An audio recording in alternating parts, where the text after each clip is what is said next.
You are listening to Radio Maria Canada. We now present the Health Hub, hosted by Kathy Biasi.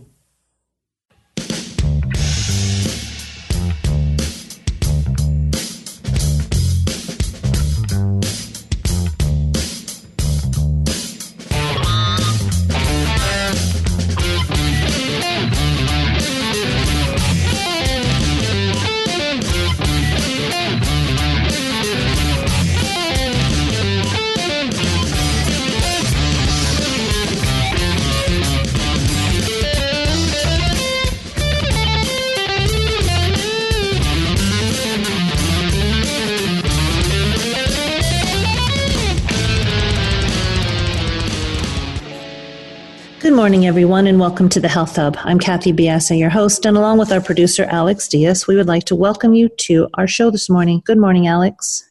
Good morning, Kathy, and good morning to our listeners. All good on your end, Alex? Yes, I've actually had a very productive week so far, so it's been going very well for me. Good for you. Yeah. Excellent. Today's show is being taped. No opportunity for calling in. But please do follow us on our social sites. We are on Instagram, Twitter, and Facebook. And we are at the Health Hub RMC on all three locations. And please email us at thh@radiomaria.ca if you have anything you'd like to let us know about, any guests you'd like to have on the show, anything you'd like to chat about. We love to hear from you. And please do subscribe to our podcast. We are the Health Hub on iTunes, SoundCloud, Spotify, all your favorite podcast platforms. And you can find our podcast on the Radio Maria Canada website, which is radiomaria.ca, and on my website, which is kathybiasi.com. Alex, we've done a lot of talking, through COVID about boosting your immune system and different ways to do it. And I found an article that taught me some things, actually. We know that vitamin C, this is what I want to talk about, is vitamin C. And we know, we've talked about vitamin C for immunity and the fact that, it's the go-to thing when we get a cold or sniffles. That's been right. Oranges, have your vitamin C. That's been something that, we go to. But I found an article. I just came across this article when I was trying to research some more about immunity. Really opened my eyes to what the role of vitamin C does do in our body. So just a few things. We have talked a little bit, I think, on the show about vitamin C. But first off, let it be said that we as humans don't produce vitamin C. So we have to obtain it through our diet or through supplementation. And it is a water-soluble nutrient, a vitamin. So we must continue to replenish it. So know that fat-soluble vitamins, they can stick with us in our fat cells, but water-soluble vitamins, when we have too much, will be released from the body. So that's the difference. But so when it comes to vitamin C, we know it's been driven into us since kids. It's one of these common vitamins. Take vitamin C to boost your immune system, to help with colds, whatever. But vitamin C, it's a real soldier, and it's gobbled up by our immune cells. It can help avert or shorten the duration of colds. It can lessen the symptoms of asthma, bronchitis, pneumonia, and very helpful for lungs. Any respiratory infections, vitamin C can be helpful for. So, hearkening back to COVID and in our interview with Dr. Lee, he gave us knowledge of the fact that this really does hit the lungs hard. So if we can protect our lungs from, as best we can, boosting up our lung health and our respiratory system, as simply as taking vitamin C, this is one big step for us in hopefully the prevention of getting COVID-19. But I wanted to take a look at more of the detailed ways that vitamin C works within us to support our immunity. So vitamin C is important for the formation of collagen. That may not come as a surprise for many people. Very important for skin health. It's a vital protein needed for the structure of protective barriers in our body. So again, we defer oftentimes for vitamin C for skin health, but it also is very important for the linings of our respiratory and digestive tracts. And these linings are barriers for many things, including viruses and bacteria. So a very important role for vitamin C in the protecting of our lungs and our interiors, basically, from harmful substances. Vitamin C also functions as a cofactor for many enzymatic reactions, one is being wound healing. So I just wanted to point out one here. And specifically when we're talking about our immune system, vitamin C really aids in the proper function of our neutrophils. So neutrophils are immune cells, and vitamin C helps them to get to infections, and it also helps neutrophils to destroy harmful infectious microbes. So that was a knowledge piece for me. And also vitamin C supports the growth of lymphocytes. So lymphocytes are part of our immune system, and they include B cells, T cells, and natural killer cells. So these are very, very interesting points, and a reminder that we should be obviously using or taking the vitamin C just to be proactive and not sort of reactive, as you alluded to, Kathy, in terms of when we get sick, then we react, and then we have the vitamin C. But we should be doing it proactively. You're right. Exactly. And that's the reason that I wanted to talk about this, because vitamin C is readily available to us in foods. So we can get a lot of vitamin C in foods. But we often try, and I do it myself. So this is not something that I'm not guilty of doing. We try and reach for these novel new supplements or different things that have come to the market that are new. Sometimes these things that are old hat, we put aside. But as with anything, I've talked to you about how healthy apples are, but they're common. And sometimes when we talk about common things, we tend to negate their efficacy. So, bringing this to light, how important vitamin C is, and you can get it, as I said, with food, but even a simple multi can help boost your vitamin C. So in this period of time... I usually have it with dissolved tablets in water and things like that. Very good. So, yes. I get mine, I try and eat, a rounded diet, so I am getting vitamin C, but I do take a multi as well to make sure that I'm getting enough. But it really helped me to circle back in fundamentals in nutrition. And when we're looking for ways to protect ourselves during these uncertain times, and we know that boosting our immune system is important, or strengthening our immune system is important. You don't have to go, to the novelty section in the health food store. Reach for some vitamin C. Very important. And we're going to be talking actually with our guest. She's going to be talking to us about nutrition and the importance of nutrition. So hopefully that was as interesting for you guys as it was for me. Well, it was for me. Thank you, Kathy, for sharing. Excellent. So on to today's show. Our guest is a lovely woman. Her name is Dr. Naidoo, and she is a Harvard-trained psychiatrist, a professional chef, and nutrition specialist. So quite a CV. Her niche work is in nutritional psychiatry, and she's regarded both nationally and internationally as a medical pioneer in this more newly recognized field. Featured in the Wall Street Journal, ABC News, Harvard Health Press, Goop, and many others, Dr. has a special interest in the impact of food on mood and other mental health conditions. In her role as a clinical scientist, Dr. Naidoo founded and directs the first hospital-based clinical service in nutritional psychiatry in the USA. She is the director of nutritional and lifestyle psychiatry at Massachusetts General Hospital and director of nutritional psychiatry at the Massachusetts General Hospital Academy while serving on the faculty at Harvard Medical School. Dr. Naidoo graduated from the Harvard Longwood Psychiatry Residency Training Program in Boston, during which time she received several awards, including being the very first psychiatrist to be awarded the coveted Curtis Prout Scholar in Medical Education. Dr. Naidoo has been asked by the American Psychiatric Association to author the first academic text in nutritional psychiatry. In addition to this, Dr. Naidoo is the author of her new book entitled This Is Your Brain on Food, released on August 4th of this year, 2020. In her book, she shows how the cutting-edge science explaining the ways in which food contributes to our mental health and how a sound diet can help treat and prevent a wide range of psychological and cognitive health issues, from ADHD to anxiety, depression, OCD, and other issues. Our learning points today include: what is the role of nutrition in brain health? Why is prevention key for healthy mental brain and for healthy brain? And how can we prepare children and parents for going back to school during COVID-19? A fascinating guest, a wonderful woman, and I really think that you will enjoy this interview. So we will be back to talk to Dr. Uma shortly. You are listening to Radio Maria Canada.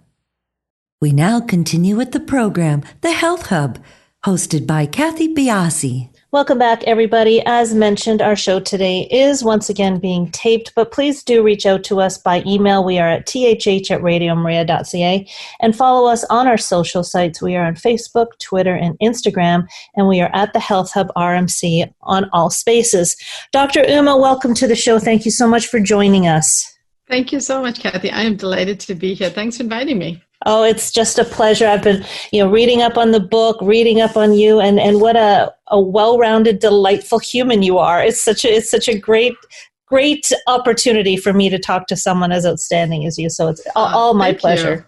I'm very touched by that. Thank you so much. I appreciate that, Kathy. We've had a few conversations, Dr. Uma and I. We've been trying to get this show together for a while, and in none of our conversations did it come up that she was a chef, a trained chef. So as I was talking to Dr. Uma just before the show started, I didn't want to talk too much about it beforehand because I actually wanted to learn with you about how this all sort of came together for her. So a chef, that's wonderful. How did that ever come to be?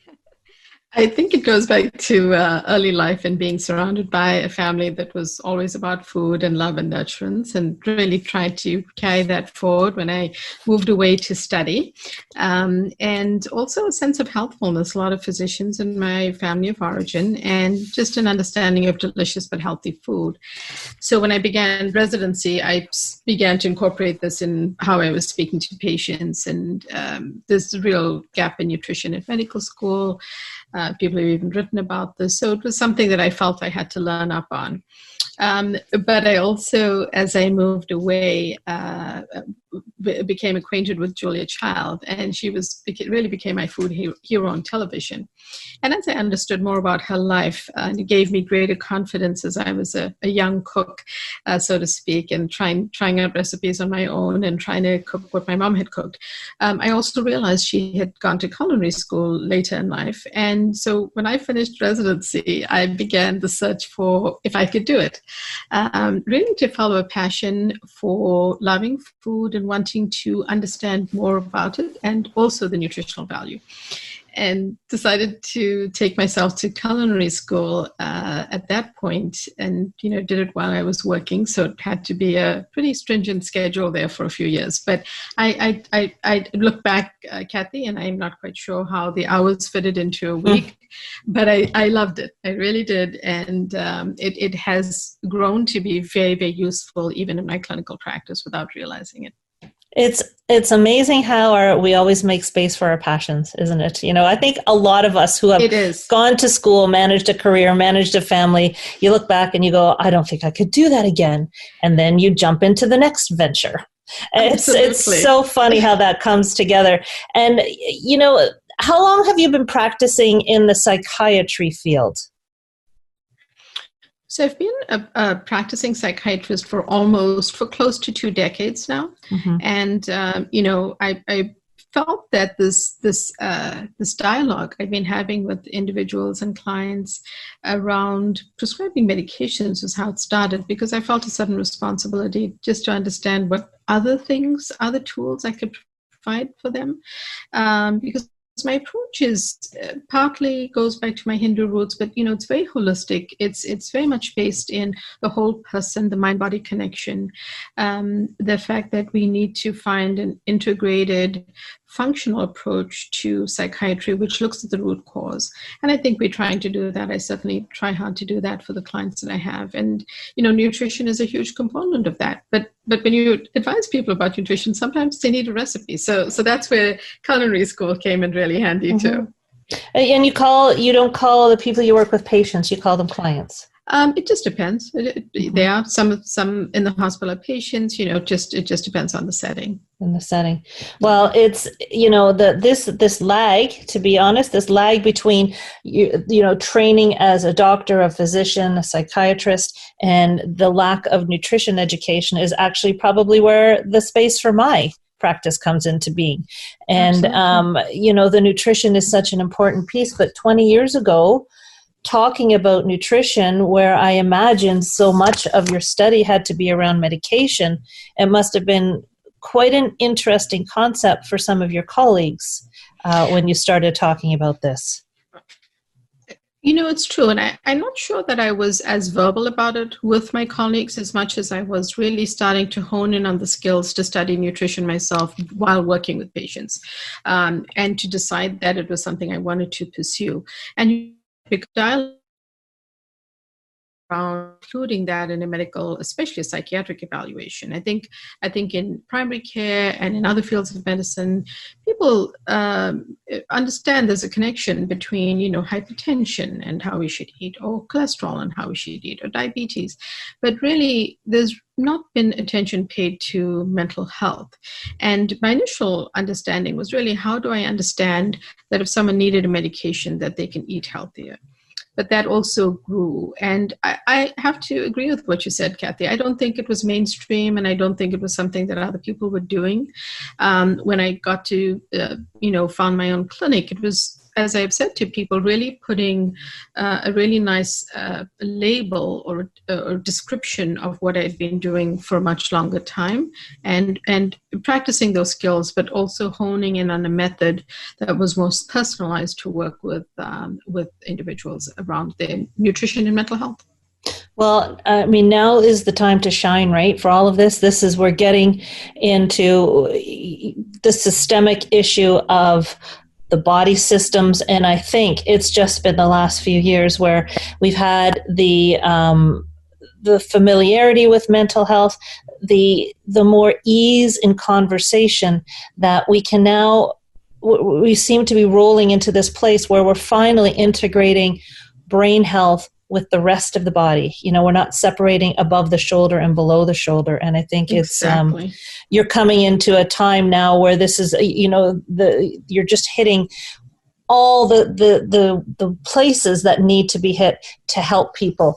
And, we're going to talk a little bit later. Oh, it's evident, it's evident by what you're doing. It's evident by, other professionals that I'm sure in your circle, that we now have to start a different approach, because mental health is pervasive, isn't it?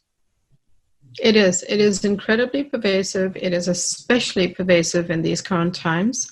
With we don't yet have the exact statistics of the changes in our pre-COVID statistics on mental health, but we know that certain things have happened. There's a shortage in the United States of sertraline, which is Zoloft here, and there are increasing numbers of prescriptions for anxiety and depression, antidepressant medications, done in a survey by Express Scripts that I think was during April, which is still early. So if you can imagine that prescriptions had increased by about 20% approximately, I can't imagine where things are at now.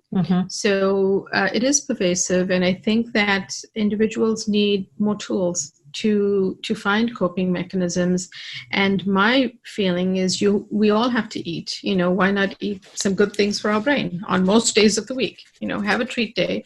But for the most part, if you can include brain healthy ingredients, why not protect your brain? And I think too, and you can correct me if I'm wrong, we're now also getting into that place where we're talking about preventative mental health practices.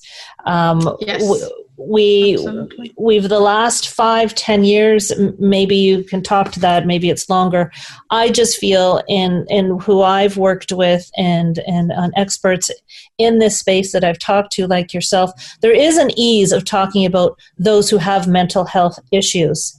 But I don't often hear the conversation about preventative mental health, because honestly, when we talk about times like we have now, you don't prepare for this, and right. You never know who can dip into that place where the mental health is not as good as it should be. So preventing is a wonderful place for you to be, and with cooking and food, I just think it's just a perfect storm for what you're doing, and a perfect arena for you to talk about your connection with food.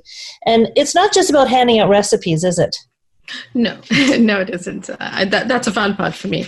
But I agree so much with what you said as well, Kathy. And what I've noticed in my clinical practice, and even amongst family and friends, people who are not ordinarily struggling, who are, getting along in life just fine, are struggling, with either significant anxiety or not sleeping, or feeling that their mood is blue. There's so much uncertainty. There's so much either job loss or, having to homeschool, or, kids home from college, having to manage again. Of course, we love our families, but, sort of manage so much more responsibility in a confinement of not having as much freedom as we did. And I understand things are certainly opening up slowly, but people are still afraid.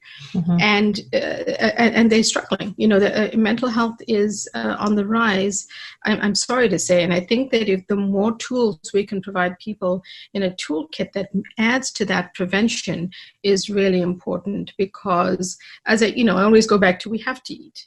We should be eating. And in fact, if you're not eating, you really should be seeing me.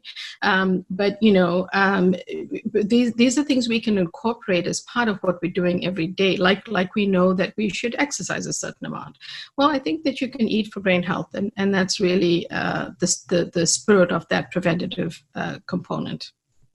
I think people are becoming more familiar with adrenal health and cortisol. That's a common term now, keep our cortisol level down. But there's a huge connection with the adrenals and cortisol and the stress response. It starts in the brain. Yes.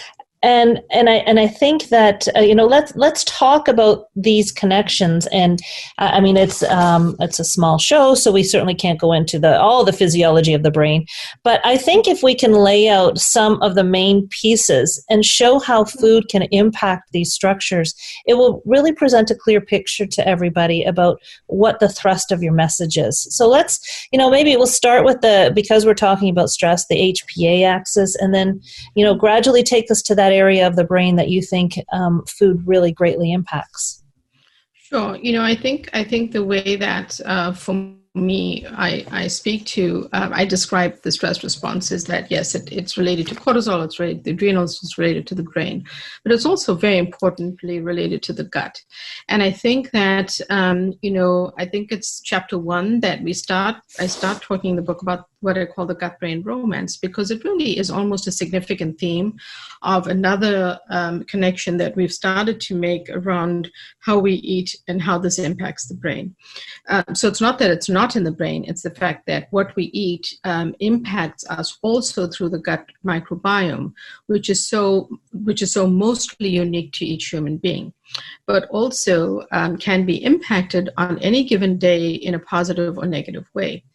And, things like the recommendations that we make, such as eating, fresh vegetables and a certain number of servings of fruit, depending on the type of fruit, and, your medical conditions, berry is always a good way to go. But those things bring back fiber, and fiber maintains your microbiome in a healthy balance to produce the good substances that need to drive better brain health.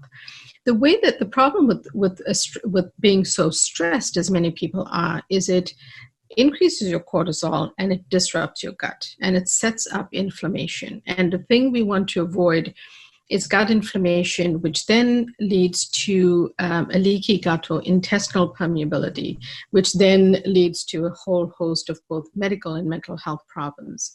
And the reason this is important, Kathy, is because serotonin we know to be our happiness hormone. People know it, they understand that those who are prescribed a medication may be taking an SSRI, a selective serotonin reuptake inhibitor, such as Prozac or Zoloft, like I mentioned earlier. But more than 90% of our serotonin receptors are located in the gut. So right there, you see that, when you are stressed and when your gut is disrupted, your serotonin receptors get impacted, your level of stress and anxiety raise, and you could also feel depressed. So it's this, I think it's a helpful way to understand that this is what is going on. And what I try to talk to people is where do you start? Firstly, we have to identify what the cause is, and then we have to start to work to correct it. And there's certain foods that might help stress that we've looked at. So I think that if we could just figure out ways to, either in a preventive way or in an ongoing way, to take care of our mental health like we're taking care of our physical health, my answer to that is why not? We can't get away from the gut when it comes to any type of health. Exactly. I think the current research that's filtering through about how the structure of the brain isn't that airtight vault that was thought of, maybe 30 years ago. We can see how the gut and a gut that's not pristine can impact mental health. Now, before we slip off to a break, because I want to get into the food part, because that's your wheelhouse, are you recommending individually to your clients and patients? Are you sitting down with them, looking at their diet, increasing one area or other macronutrient, or is it an overall approach to nutrition that you're taking? So I think that from when I started and created more of an overall approach, and that still does exist. There's some basic principles that I like my patients, my clients, that I like people in general to follow if they feel that it's helpful to them. But what I've understood, again, going back to microbiome research and a paper that was published in the last few years that really looked at the personalization of our guts, and therefore, it's almost like you have to think about it in a more personalized way. So what I've done, Kathy, is I have some general guiding principles, but then those things need to be tweaked for each person, what they respond to, food intolerances, food allergies, what they, symptoms that they feel when they eat. So we try to then break it down for a person in that way. Now, are you doing this personally, or do you have a nutritionist that's working hand in hand with you? Because this is very involved. It is very involved, and so I've been doing it. I have a background in nutrition as well, so I've been using that. I think it would be wonderful to build this out into a much bigger team approach, and that would be my dream. But really, when I had the opportunity to start this clinic at Mass General, it was based on support from my department, that my chair and my mentors. But there weren't 15 people that we could hire. I'd love to, but so part of it was using my skill set to really create this for people. So, now, would you do anything like a microbiome testing to have that in place when you are approaching a diet plan? It depends. It depends again on the person what they present with. I think that certain tests are helpful, and I think that also it goes back to some really basic principles, such as, I'm sure what you do as well, Kathy, which is, really understanding someone's history. Yeah. And I'll give you an example of that. I was treating an executive who was sent to me by her gastroenterologist with new onset panic and anxiety, and very concerned, felt that, she needed an immediate evaluation for medications. But as we unpacked it, over 18 months to 2 years, her diet had changed due to this amazing promotion. She was doing very well at work, got this amazing promotion, but for most days of the week, she was traveling in an airport, eating processed food or junk food on the run because she wasn't home. and had unintentionally really disrupted her gut over that period of time and presented with a mental health symptom. But when you sat with her and asked her the history, she actually had significant gastrointestinal distress from the inflammation in her gut. Wow, it's two totally different paths you're going down. You certainly have a bunch of hats you're juggling. We're going to go and take a quick break, and we're going to come back and continue our conversation with Dr. Uma. You are listening to The Health Hub here on Radio Maria Canada, a Catholic voice wherever you are. To contact us and be a part of the show, email thh@radiomaria.ca. We now continue with the program. Here once again is your host, Kathy Biasi. Welcome back, everybody. We're having a great conversation here with Dr. Uma Naidoo, and we're going to continue on because there's just so much actionable things that she has to offer us. And, you know, especially, Dr. Uma, we're going through this stressful time, and we're talking about prevention. So let's lay the groundwork for prevention in the mental health space and foods. And even if you can, I know that your knowledge goes deep and wide, but just, you know, maybe explain to us, you know, why this particular food is important for, say, a neurotransmitter, or just so people get a sense of how the connection goes. Sure. So there are some, like we mentioned earlier, some broad-based principles, but let me, you know, hone in on a few specifics.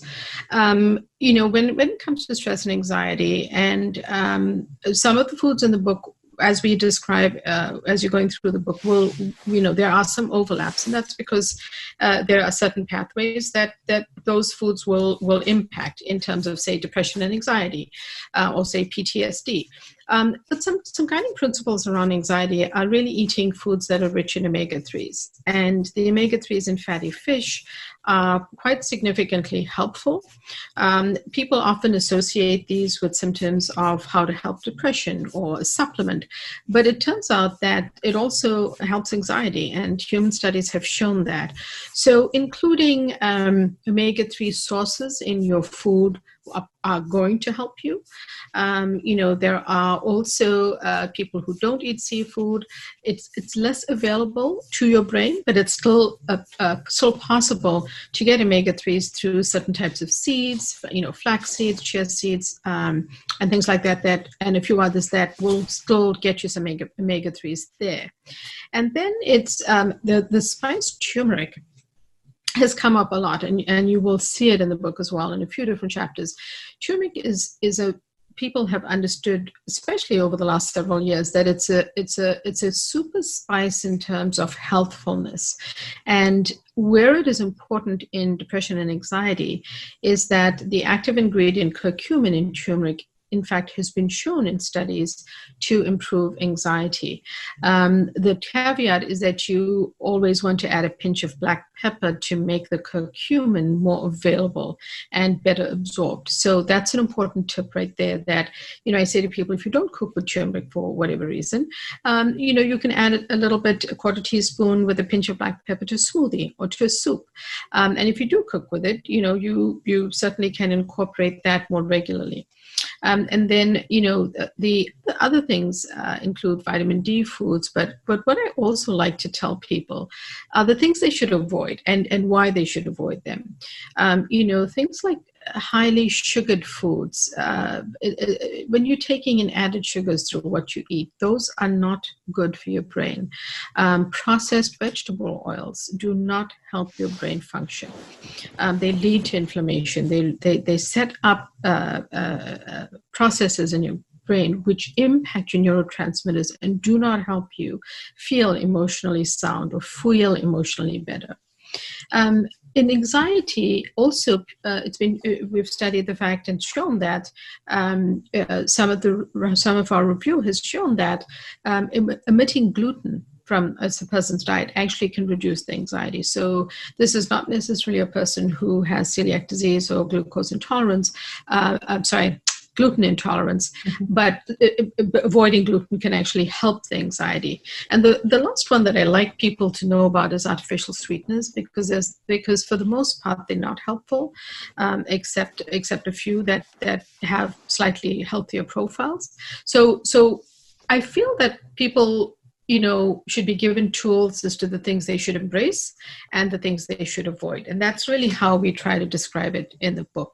And those are just some of the recommendations for stress and anxiety, not all of them. Now, do you recommend a particular diet? So there are a few diets that are, have been noted for brain health, like the ketogenic diet. Mm-hmm. Are you a proponent of specific diets, or do you like to approach it from incorporating the vast amount of nutrients in a spectrum? So probably more the latter, Kathy. It's not because I'm against any particular diet. It's largely because in psychiatry, part of my training has been really to meet someone where they're at. So if someone comes in and says to me, I only eat steak, I've got to figure out a way to help them with, incorporating other foods that could improve aspects of their mental health. If someone comes in and says, I'm vegan, again, I've got to figure out ways that my nutritional psychiatry lens can help them. And so it's really, for me, not about a certain diet, but again, it's about meeting the person with what they come in the room, and also then taking that as almost a jumping off point towards improving their mental health. There are some studies on the ketogenic diet. There's several studies that have shown the Mediterranean diet to be helpful for both depression and anxiety. So those are some good principles. If someone says to me, I'm eating a ketogenic diet, for example, there are some very new animal studies that have shown a ketogenic diet to help anxiety. So who knows? I mean, this could be useful, but sometimes we just need ongoing studies and evidence to make sure we can replicate that. So I try to have a broad-minded approach, and I try to work with an individual with whatever, they're coming with, whatever diet they might be following, and how can we tweak that for their better brain health. When someone comes to see you, is this the cornerstone of your consultation? Is this how you have evolved your practice? You start with nutrition? Or is there is there a lot of talk therapy that's going on as well? So, in psychiatry, we are trained in psychotherapy as well as in medication management. So that's just a natural part of what I do. But the way that my nutritional psychiatry clinic and practice has evolved, I also have a small private practice. The way that it's evolved is that I still have to understand someone's psychiatric history. And to do that, I still go to grassroots. I still need to know their medical history. The whole thing is that it can't be siloed, because we're all we're in one body, so we have to understand what the organ systems are doing.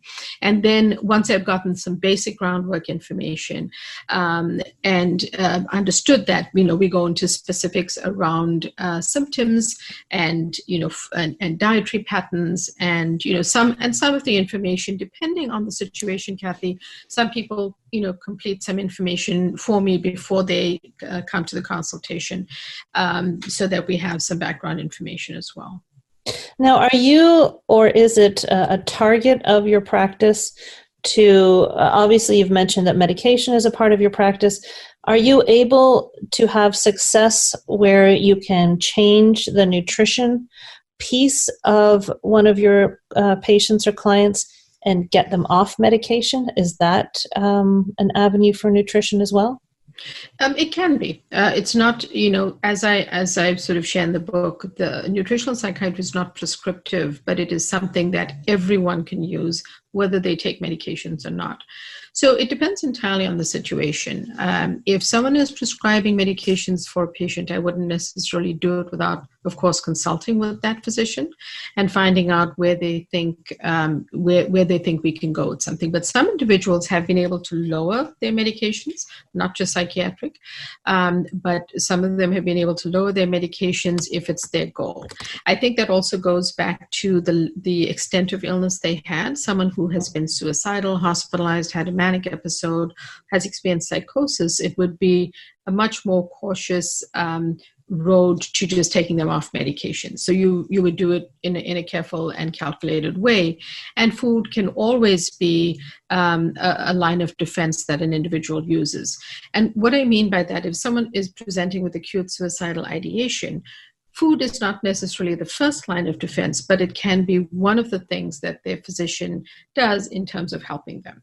Right. So, I try to describe it to people in that way. Now, I'm imagining, I could be wrong, but nutrition, I mean, there are many noted side effects of a psychiatric medication. Yes. Can nutrition be used to help mitigate those side effects as well? Can this be another avenue for nutrition therapy? I think that it can be an avenue of nutrition therapy for what we know so far, and where the research has led us to understand that, right now it's been mitigating side effects. It's been, helping people understand that the initial phase of using an SSRI will be gastrointestinal side effects because the receptors are in the gut. Mm-hmm. And then it's, if someone should gain weight, and when do they gain weight, or have they already gained weight, and is that one of the reasons they're coming in? One of the things we want to absolutely work against is anyone developing metabolic syndrome. So having them understand, at the outset, the tools that they can use to eat and embrace a healthier diet is often very useful. Sometimes if someone's coming to me just for nutritional psychiatry consultation and has been on a medication a short time, that's often a good place to start. Mm-hmm. And it gives them a controlling factor in their own health. I'm a big proponent of that. Now, getting back to prevention, and we're seeing now more and more younger adults and children coming into this area of mental health care. How important is it to set up our children for health in the mental space? And how can we start doing that? Absolutely. Dr. Daniel Amen has been doing some work as well. Well, his career has been amazing, but some of his work has been around looking at the data of the impact of glucose on the brain, and really whether it just affects adults only or children as well. And I think that, and by glucose, I mean, highly sugared foods is how children will be taking these in. The point being that I think we have to start young. The epidemic of obesity, certainly in the United States, is something we're all concerned about. And if we don't employ some healthy habits early on, then kids get used to highly sugared foods, highly sugared cereals, highly fruited yogurts, which have a ton of added sugar in them, versus a plain yogurt, which has some healthy probiotics in them, and adding berries or cinnamon to it, which is an easy fix to that. But if a child knows a cereal, then that's what they are used to. So I think that it really does start young. Some might argue that, it starts in utero, because the mother's microbiome affects directly the birth, affects the child as they are born. So I think there are many different ways to look at it. But I think when children are fed a healthy diet from early on, that can only hold them in a good preventive way for their mental health. And the reward system for children has often been these sugary foods, and we have to, I guess, get out of that way of thought, and that's educating the parents. And I think, again, when we can approach it and take a look at mental health and a preventative aspect, it opens up the avenue so much. Like kids and parents are going to be, and sometimes I think part of the issue is we don't appreciate how young children can feel stressed. Yes, I totally agree with that. For instance, when I got cancer, I have 4 children, and each one of them reacted completely differently. Yeah. But there was a pronounced reaction. Yes. And my youngest was 9, I think, at the time. So children feel stress. They do. Yes. It's important for us to understand that. And, maybe what we could really do to help people out now when we're talking about children, we're talking about the present situation, something that none of us have ever dealt with. Children may be going back to school, within the next few months. how can we prepare ourselves as parents and children with nutrition to at least help in handling that? Mm-hmm. I think that's a great question. And I think that, I've also had people say to me that the pandemic and having to be, at home has had them develop, and let me be the first to say that I think everyone has struggled at some point during this phase. But there are also people who have struggled initially, but then found a way through it by, for example, a patient of mine was talking about the fact that she was at home and forced to prepare something for her family, meaning that ordinarily everyone would have a packed lunch, or the schools would have lunch, the kids would have lunch at school, her husband had a cafeteria at work, but she was in this situation. And it really pushed her to start to cook and prepare healthier foods. And she noticed the difference in how her family was feeling. She felt healthier herself. She lost some weight.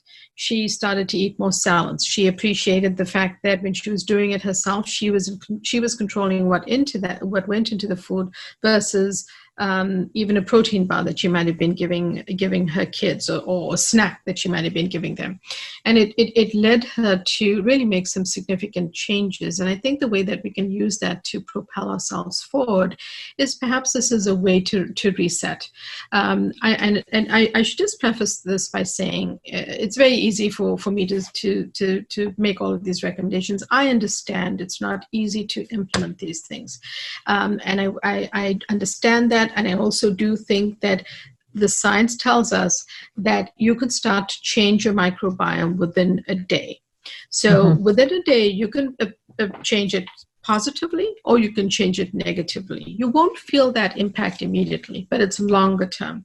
So if you think about it that way, and you think about the next time you put in processed foods and, highly sugared foods into your body, and or the wrong types of fat, it's one way to think about it is you can do that, or you can start to make at least one healthy tweak as you prepare to move forward. So some simple things would be, that instead of, and I know this is hard, instead of relying on, store-bought snack foods that go into lunch boxes, think about a simple, easy recipe that can be done with a few ingredients at home for a little protein snack that can be made, or something that's kid-friendly, but the healthy ingredients that are going into that, but still make it tasty and still make it appealing for your child. I think that's one way to go, omitting, fruit juices and soda, and just, bringing back little bottles of water, or getting them their own little glass, or something that's practical that they can be drinking more water rather than soda, and thinking about introducing them slowly to newer foods in a fun way is one way to start thinking about it. It's a way to start the conversation. And as I say, none of these things happen overnight or are easy, but it's a time when we really can start doing that. And we can use the kids in the kitchen too. I mean, I think having the kids as part of the process and explaining, I've come to learn, and I've come to learn from raising my own kids. If I could go back and do it again, I think I would give them far more credit than I did. I think that children are wise beyond what, and I can't speak for everybody, but they're wise beyond what I thought, and that's the wisdom of raising them and going back. But having the kids involved in the process, they're under stress, you're under stress, and let's make it easy. I think it's a great thing that you're doing. I think that introducing, well, obviously, because this is what I do, I think introducing food as a key component of health, and especially in your case, mental health, this is the next stage. This is the next piece. And congratulations. Now, your new book is called Your Brain. This is Your Brain on Food. It's going to be released August the 4th. So by the time this is aired, the book will have been released. Where can we get this book? Thanks for asking, Kathy. So it's available at all major online retailers, and you could also just go to my book site, which is where we are linked to all the online resellers.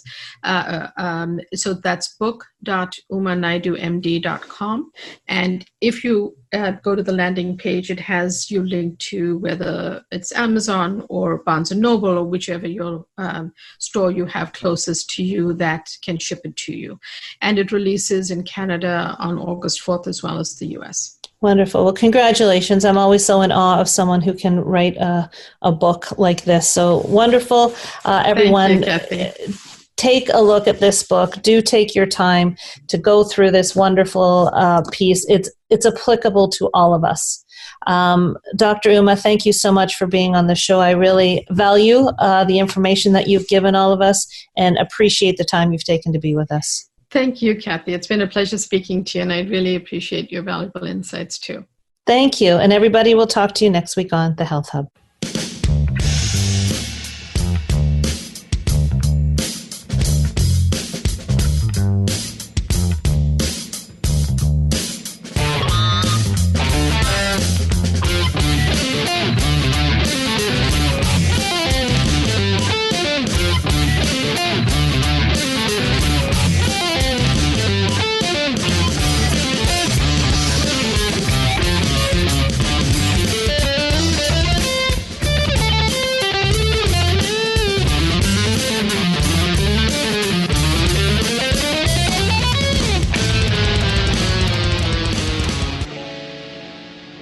You have been listening to The Health Hub, hosted by